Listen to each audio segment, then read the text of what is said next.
আপনার যে ডিসি এ বেটা জামাত করে কেন? আমরা একটু কিছু টাকা দিতে চাইলাম, টাকা নিতে চাইলো না, অথচ ডিসি সাহেবকে আমি চিনতাম। কখনোই সে কোনো দলীয় কোনো কিছু লোক না, আমাদের কোনো দলীয় লোক না, একটা ভদ্রলোক, একটা অনেস্ট পার্সন। তো এই জন্য খালিদ ভাই এটা একটা পারসেপশন হয়েছে যে লোকটা একটু নামাজি হলে, সৎ হলে, মিথ্যা না বললে, চলাফেরা যদি একটু পরিচ্ছন্ন পরিশুদ্ধ মনে হয়, বলে ও জামাত হয়ে গেছে। এটা থেকে কিছু তো লোক থাকে কথা একটু পাইলে বলে এমনি তো নাচুনে বুড়ি, তারপরে আবার ঢোলের বাড়ি, ঢোলের বাড়ি দিলে বুড়ি আবার নাচে। ব্যক্তিগত অনেস্টি থেকে পার্টি এজ এ জামাতে ইসলামী, এজ এ পলিটিক্যাল পার্টি, আমরা জামাতকে কিন্তু অনেক রাগ ঢাকের মধ্যে দিয়ে যাইতে দেখি। উদাহরণ দেই পারর ভাই, সেইটা হচ্ছে যে লন্ডনে খালেদা জিয়া এবং তারেক রহমানের সঙ্গে জামায়াতের আমিরের সাক্ষাৎ হয়েছে গত রোববার, কিন্তু মিডিয়াতে এটা আসছে হচ্ছে মঙ্গলবার। না জামায়াতে ইসলামী না বিএনপি কোনো পক্ষ থেকেই কিন্তু আনুষ্ঠানিকভাবে এটা কিছু বলা হয় না। আমাকে আমার সাংবাদিক বন্ধুরা বলছে আপনাদের সাথে আনুষ্ঠানিক যোগাযোগ করলেও বিষয়টা নিয়ে আপনারা মন্তব্য করেন নাই, অস্বীকারও করেন নাই।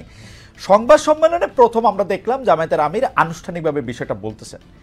তো আমাদেরও অনেক বিশ্লেষক এরকম বলতেছেন যে আপনারা যেহেতু ওইখানে একটা আসন ভাগাভাগি, পলিটিক্যাল ম্যাপিং, এগুলি নিয়ে আপনারা কথা বলতে গেছেন, সেই জন্য আপনারা বিষয়টাকে নিয়ে আরেকটু লম্বা সময় করতে চাইছেন। এর আগেও কিন্তু আমরা বিভিন্ন রাজনৈতিক প্রশ্নে, সেগুলো আমরা পরে আসবো, আমরা জামায়াতে ইসলামী যেহেতু সরাসরি খুব মিথ্যা কথা বলতে পারে না, তো জামায়াতে ইসলামী কি করে, চুপচাপ থাকে, বলতে চায় না, এক ধরনের কৌশলের আশ্রয় নেয়। ওইটা আপনি কিভাবে দেখবেন? এই লন্ডনের বৈঠকটাকে শুরু করে পরে রাজনৈতিক বিশ্লেষণগুলিতে আমরা আসতেছি। না, ধন্যবাদ খালিদ ভাই। আপনার ওই একটা কথা জায়গায় আমি একটু মানে বিনয়ের সাথে ভিন্ন মত বলি যে জামাত ইসলামী সরাসরি মিথ্যা বলতে চায় না।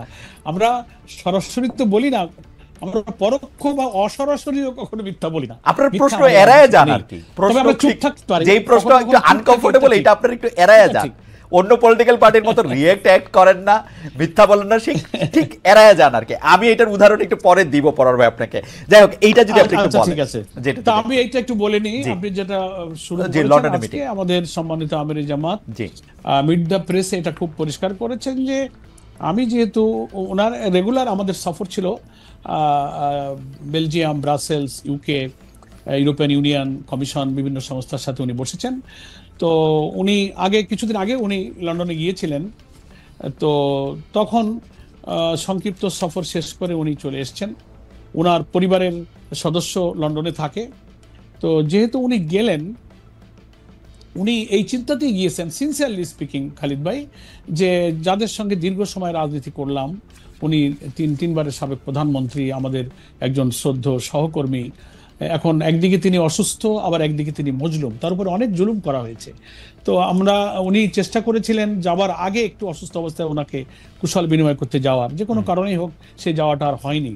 তো যেহেতু লন্ডন যাচ্ছি, সুযোগ পেলে উনি কেমন আছেন ওনার সাথে একটু কুশল বিনিময় করে আসব, এটা উনি চিন্তা করে ব্রাসেলস, বেলজিয়াম সেরে যখন লন্ডনে আসলেন, এসেই তিনি ওনার সঙ্গে দেখা করতে গেলেন। আর ওনার ছেলে বিএনপির ভারপ্রাপ্ত চেয়ারম্যান জনাব তারেক রহমানের বাসায় যেহেতু উনি আছেন, তো ওখানে দেখতে গেলে তো ওনার ছেলের সাথেও দেখা হবে। সেইভাবেই উনি এবং আমাদের নায়েবে আমির ডক্টর আব্দুল্লাহ মোহাম্মদ তাহের একসঙ্গে গিয়েছিলেন, এবং ওনারাও খুব কর্ডিয়ালি ওনাকে রিসিভ করেছেন এবং কিছু সময় ওনারা অতিবাহিত করেছেন, পারস্পরিক কুশল বিনিময় করেছেন। কিন্তু আসন বন্টন বা রাজনীতির কোনো ডিসিসিভ কোনো আলোচনা হয়নি। তবে এটা তো ঠিক যেটা আজকে আমির জামাত মিট দ্য প্রেসে বলেছেন, যে আমি যদি এক জায়গায় বসে চা খাই আধা ঘন্টা 1 ঘন্টা, তো শুধু তো চা আর চুপ থাকা হয় না, কিছু গল্প তো হয় সেখানে, রাজনীতি, সমাজ, দেশ, নির্বাচন, অনেক প্রসঙ্গ আসছে। কিন্তু সেই আলোচনাগুলো ডিসিসিভ বা নীতি নির্ধারণী, সিদ্ধান্তকারী কোনো আলোচনা নয়, জাস্ট কথা বলতে হয়, গল্পে গল্পে কুশল বিনিময় করতে যেটুকু সেটুকুই হয়েছে। এখন মুশকিল হয়েছে যে দীর্ঘদিন পর দুই শীর্ষ নেতা বা নেত্রীদের এই আলোচনাটা মানুষ তো আর সহজে নিতে চায় না, এর থেকে অনেক কিছু আবিষ্কার করছেন। আমি মাঝখানে একটা প্রশ্ন করি, আমরা কিন্তু দেখতে পাচ্ছিলাম যে বিশেষ করে 5 আগস্টের পর, আমি যদি ম্যাপিংটা বলি, সেপ্টেম্বরের পর থেকে আসলে আমরা দেখেছি যে জামায়াতে ইসলামী এবং বিএনপি পরস্পর একটা যুযুধান অবস্থানে। জনাব শফিকুর রহমানও, জনাব মিয়া গোলাম পারোয়ারও তারা তাদের রাজনৈতিক বক্তৃতায় বিএনপিকে আক্রমণ করে কথা বলেছেন, বিএনপির অতীত তুলে ধরে কথা বলেছেন, বিএনপির নেতৃত্বের জায়গা থেকে। আসলে জামায়াতে ইসলামী তো কখনো কাউকে সেরকমভাবে গালাগাল দিয়ে কথা বলে না, কিন্তু আসলে নেতিবাচক বা একটু দোষই তুলে ধরেছেন। এর একটা প্রভাব কিন্তু আমরা মাঠ পর্যায়ে দেখেছি, বিভিন্ন শিক্ষা প্রতিষ্ঠানে, বিভিন্ন জায়গায় জামায়াত এবং বিএনপির একটা আধিপত্যের লড়াই আমরা দেখেছি, সোশ্যাল মিডিয়াতে ক্রমাগতভাবে দেখছি। আপনি কি মনে করেন যে এই কুশল বিনিময়টা, যেটা ঢাকায়ও হতে পারতো, ঢাকায় না হয়ে এটা যেটা লন্ডনে হলো, এইটার পরে কি এটা কমবে বা এটা একটা অন্য রূপ নিবে?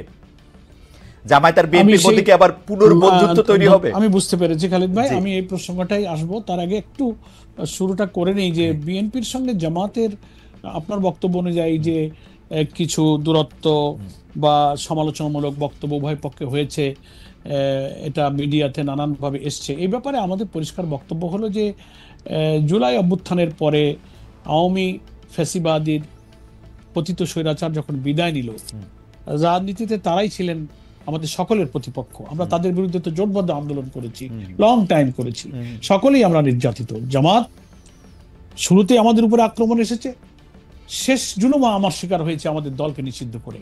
বিএনপিরও প্রচুর তাদের উপরে জুলুম করা হয়েছে, তারাও মজলুম। আমাদের বিএনপি নেত্রী বেগম খালেদা জিয়া সহ হাজার হাজার লক্ষ লক্ষ কর্মী তারাও জুলুম এর শিকার হয়েছেন, তারাও কারাগারে কারাবন্দী হয়ে নির্যাতনের শিকার হয়েছেন। আমরা যেমন আমাদের নেতৃবৃন্দ জুডিশিয়াল কিলিং এর শিকার হয়েছে, কারাগারে মৃত্যুর মুখে ঠেলে দেওয়া হয়েছে নির্যাতন করে, আয়না ঘরে, ক্রস ফায়ার, রিমান্ড। তো এরকম নির্যাতনের শিকার কিন্তু বিএনপিও হয়েছে, এটা সম্পর্ক আমাদের ছিল। কিন্তু যখনই জুলাই অভ্যুত্থানের মধ্য দিয়ে রেজিমের পরিবর্তন হলো, পলিটিক্যাল যে প্রতিপক্ষ আমাদের না থাকায় একটা ধারণা হয়ে গেল যে সামনে নির্বাচন হবে, এবং ন্যাচারালি মানুষ মনে করতে লাগলো, এবং বিএনপি বা জামাতের জনশক্তির মধ্যে মাঠ পর্যায়ে এই ধারণা হওয়াটা অস্বাভাবিক নয় যে সবাই তো আমরা নির্বাচনে যাব। তো নির্বাচনে বিএনপি ভাবতে পারে যে এখন ইলেকশন আমাদের জামাতের সঙ্গে হবে, জামাত ভাবতে পারে আমাদের নির্বাচন এখন বিএনপির সঙ্গে হবে। তো নির্বাচনে বা রাজনীতিতে প্রতিপক্ষ বা প্রতিদ্বন্দ্বী, প্রতিযোগিতা, এটা তো খুব natural, that is beauty of democracy. এটা ছিল। কিন্তু কিছু কিছু কথা যখন আমরা শুনেছি বিভিন্ন দলের পক্ষ থেকে, ইভেন বিএনপির কিছু বন্ধুরা যাদের সাথে আমরা খুবই ঘনিষ্ঠ, খুবই ক্লোজ রিলেশন নিয়ে চলি, সমালোচনা করতে গিয়ে এমন এমন ভাষায় আমরা সমালোচনা শুনেছি যেগুলো আমাদেরকে খুব ব্যথা দিয়েছে, যে ভাষাগুলো আওয়ামী লীগ ব্যবহার করতো, তাদের ভাষা। আমি সে ভাষাগুলো এখানে আর বলতে চাই না, আমরা যে কোনো জিনিস তিক্ত না হোক, সেই ভাষায় আমরা কিছু সমালোচনা শুনতাম। তখন আমাদেরও তখন দায়িত্ব হয়ে পড়তো অন্তত ওই কথাটুকুর জবাব দেওয়া, যে ওই সমালোচনাটা যে সত্য নয়, তা যদি আমরা অতটুকু জবাব একেবারেই গার্ডের ল্যাঙ্গুয়েজে নিয়ম মেনে না দিই, তো আমাদেরও তো সংগঠনের কর্মীদের একটা মানসিকতা আছে। সেই কারণে রাজনীতিতে ভিন্ন মত, বক্তব্য, বিতর্ক, এটা খুব, আমি মনে করি যে দোষণীয় কিছু নয়। এটা গণতন্ত্রের একটা সৌন্দর্য। আমরা কিছু ভুল কথা হলে, ভুল সমালোচনা হলে আমরা তার জবাব দিয়েছি মাত্র। এটাকে অনেকে মনে করেছেন যে আপনাদের মধ্যে দ্বন্দ্ব, দূরত্ব, বিতর্ক, ঝগড়া হচ্ছে, এরকম কিছু না। তো আলহামদুলিল্লাহ অনেকটা কমে আসছে। আমরাও বিএনপির সিনিয়র নেতাদের সঙ্গে যখন একই সঙ্গে নানান সামাজিক, পলিটিক্যাল নানান ইস্যুতে, এই যে রমজান, ইফতার, নানান প্রোগ্রামে আমরা একত্রিত হয়েছি, অনেক সময় আমাদের মধ্যে এক্সচেঞ্জ অফ ভিউজ হয়েছে, ফোনে কথা হয়। তো সবাই আমরা ফিল করছি যে আমরা জুলাই অভ্যুত্থানে যারা আমরা মিত্র, তাদের মধ্যে কোনো বিতর্ক, বক্তব্য এমন পর্যায়ে না যাওয়া উচিত যে আওয়ামী ফ্যাসিবাদের কোনো স্পেস এখানে তারা পেয়ে যায়, তারা উৎসাহিত হয়, অনুপ্রাণিত হয়, তারা আনন্দিত হয়। এই দিকে আমাদের কারোরই যাওয়া উচিত নয়।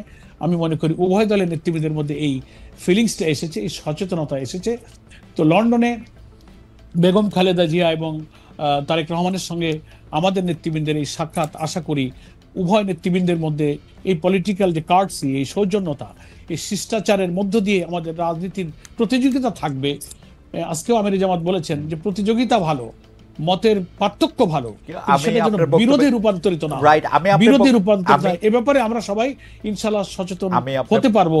এই সাক্ষাৎ হয়তো আমাদেরকে সেই পজিটিভ দিকে নিয়ে যেতে পারে। আমি আপনার বক্তব্যে একদম পরিষ্কার, কারণ জামায়াতে ইসলামের সেক্রেটারি জেনারেল একটি এমন একটি পদ, এই পদ হচ্ছে যে ভবিষ্যতে জামায়াত আসলে কি করবে, এই মুহূর্তে জামায়াত আসলে কি ভাবছে, তার শব্দ, তার বাক্য দিয়ে এটি সবসময় বোঝা গিয়েছে গত 20-25 বছর ধরে। আমি আপনার এই বক্তব্যে এনসিপির ভবিষ্যৎ একদম অন্ধকার দেখছি। আমি দেখছি যে জামায়াতে ইসলামী এনসিপি থেকে সমর্থন একদমই সরিয়ে নিয়েছে। আমি দেখতে পাচ্ছি যে জামায়াতে ইসলামী আর এনসিপির সঙ্গে নাই। এনসিপি যেমনটি ভাবছিল যে আন্দোলনের সময় যেমন শিবির বা জামায়াত এনসিপির সঙ্গে ছিল, দল গঠনের পরেও তারা সঙ্গে থাকবে, সেটি আর হচ্ছে না। আপনি কোনো মন্তব্য করবেন কিনা? আপনার বক্তব্য থেকে এইটি আমার সামারাইজেশন। না, আমি একটু মন্তব্য করব, আপনি যেহেতু প্রশ্ন করেছেন। প্রথম কথা হচ্ছে যে এনসিপি তো একটা দল, কিন্তু এনসিপি দল হিসেবে আত্মপ্রকাশের আগে তারা কিন্তু কোনো দল ছিল না। তারা বৈষম্য বিরোধী আন্দোলন, সমন্বয়ক, অভ্যুত্থানের তারা বীর যোদ্ধা ছিল। সেই হিসেবে মাঠে আমরা জুলাইয়ের মৃত্যু হিসেবে আমরা তাদের সাথে খুব ঘনিষ্ঠ বন্ধুত্বপূর্ণ সম্পর্ক, সন্তান তুল্য স্নেহ সাহচর্য দিয়ে আমরা কিন্তু একসঙ্গে চলেছি। এখনো কিন্তু ইন্ডিভিজুয়ালি সে সম্পর্কটা তাদের সঙ্গে আমাদের আছে। কিন্তু যখন তারা একটা দল হিসেবে আত্মপ্রকাশ করলো, দল মানে পলিটিক্যাল পার্টি, তারা রেজিস্ট্রেশন নিবে, নির্বাচনে যাবে, তাদের নিজস্ব একটা লক্ষ্য, উদ্দেশ্য, কর্মসূচি, একটা ইলেকশনের পলিসি তাদের আছে, তারা নির্বাচন করবে, তখন তো দল টু দল, একটা ওয়ান টু ওয়ান সম্পর্কের প্রশ্ন তখন এসে দাঁড়ালো। সেই হিসেবে সম্পর্ক ব্যক্তি ব্যক্তি যেটা গড়ে উঠেছিল সে আন্দোলনের সময় থেকে, ইসলামী ছাত্র শিবির বলি, অন্যান্য দল, ছাত্র সংগঠন, আন্দোলনটা তো সার্বজনীন রূপ নিয়েছিল, সেটা আমাদের কিন্তু টিল টুডে আছে। কিন্তু দল হওয়ার পরে মানে আমরা ওই যে আপনি বলছেন যে আমরা দূরে সরে গেছি, বিচ্ছিন্ন, না, আমরা যে ক্লোজ পার্সোনাল রিলেশনে যেটা ছিলাম সেটাই আমরা আছি। দল হওয়ার পরে আত্মপ্রকাশের অনুষ্ঠানে আমরা ইনভাইটেড ছিলাম, আমরা সেখানে গিয়েছি, শুভেচ্ছা বিনিময় করেছি। দল গঠিত হওয়ার পরেও তাদের সঙ্গে আমাদের কথাবার্তা হচ্ছে, যোগাযোগ হচ্ছে, রিলেশনটা কিন্তু আছে। এখন ইলেকশন নিকটে আসলে তখন পোলারাইজেশন হবে, সমীকরণ হবে, নির্বাচনে কে কিভাবে যাচ্ছে, কোনো অ্যালায়েন্স হচ্ছে, কোনো জোট হচ্ছে, কার সাথে কি যাচ্ছে, যত নিকটবর্তী হবে তত ইলেকশনের পোলারাইজেশনটা আরো ম্যাচুরড হবে। সেজন্য আমাদেরকে অপেক্ষা করতে হবে যে কখন কার সাথে কখন কি রিলেশন ইলেকশন পলিটিক্সে রূপ নেয়, সেজন্য আমাদের অপেক্ষা করতে হবে। খালেদ ভাই, আমরা আপনার বক্তব্যে একদম পরিষ্কার। আশা করি দর্শকরা বুঝতে পেরেছেন যে যখন একটি আদর্শগত প্ল্যাটফর্ম এক ছিল তখন সবাই মিলে এক ধরনের আন্দোলন করা হয়েছে, পরে যখন রাজনৈতিক দল তখন তারা তো তাদের নিজস্ব দল, মত, লক্ষ্য, ইশতেহার সেগুলি থাকবেই এবং পরে সেগুলি পরিবেশন। আমরা আপনার কাছে পরবর্তী প্রসঙ্গে যাওয়ার আগে দর্শকদের কাছে আমরা প্রশ্ন করেছিলাম যে লন্ডনে বেগম খালেদা জিয়া ও তারেক রহমানের সাথে দেখা করেছেন জামাত ইসলামের ডক্টর শফিকুর রহমান। প্রিয় দর্শক, এতে বিএনপি জামায়াতের দূরত্ব কমবে বলে মনে করেন কিনা? দর্শকদের